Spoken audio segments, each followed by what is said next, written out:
दोस्तों, महाभारत के युद्ध में बर्बरिक नाम का एक धनुर्धर भी था जिसने बहुत अहम भूमिका निभाई थी।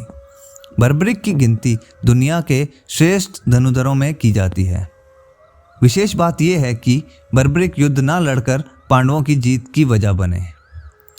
बर्बरिक भीम के पुत्र घटोत्कच के पुत्र थे।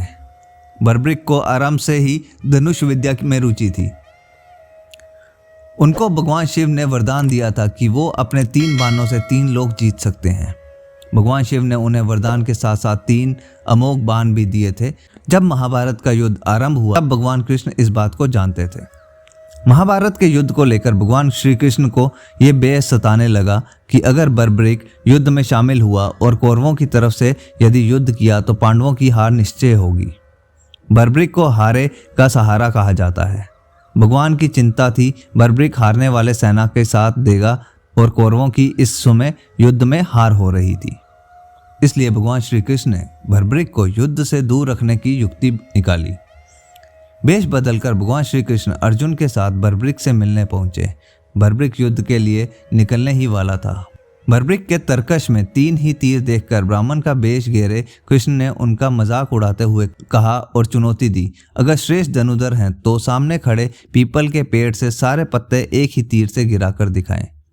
बर्बरिक भगवान की बातों में आ गया और तीर चला दिया, जिससे कुछ क्षणों में सभी पत्ते गिरकर तीर श्री कृष्ण के पैरों के पास चक्कर लगाने लगा।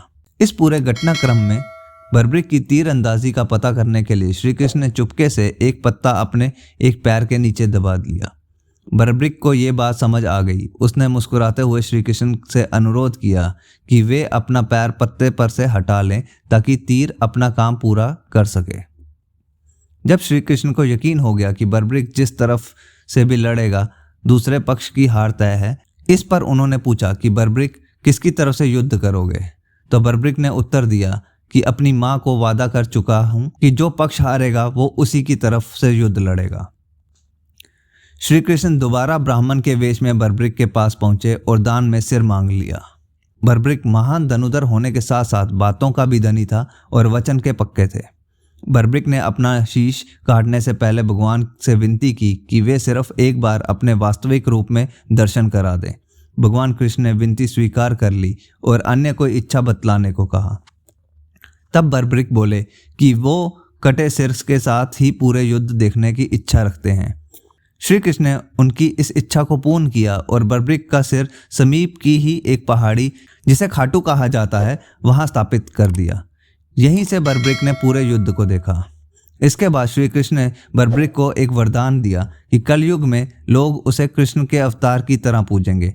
आज इस स्थान को खाटू मंदिर के नाम से जाना जाता है, जहां पर बर्बरिक की खाटू श्याम के रूप में पूजा की जाती है। दोस्तों, पौराणिक कथाओं के अनुसार श्री कृष्ण ने बर्बरिक को यह वरदान दिया था कि तुम्हारी हमेशा मेरी तरह ही पूजा की जाएगी। लेकिन इसके अलावा एक और वरदान दिया कि श्री कृष्ण जिसके भी नाम दुख लिख देंगे वो हमेशा ही दुख झेलेगा, कभी सुख नहीं झेलेगा।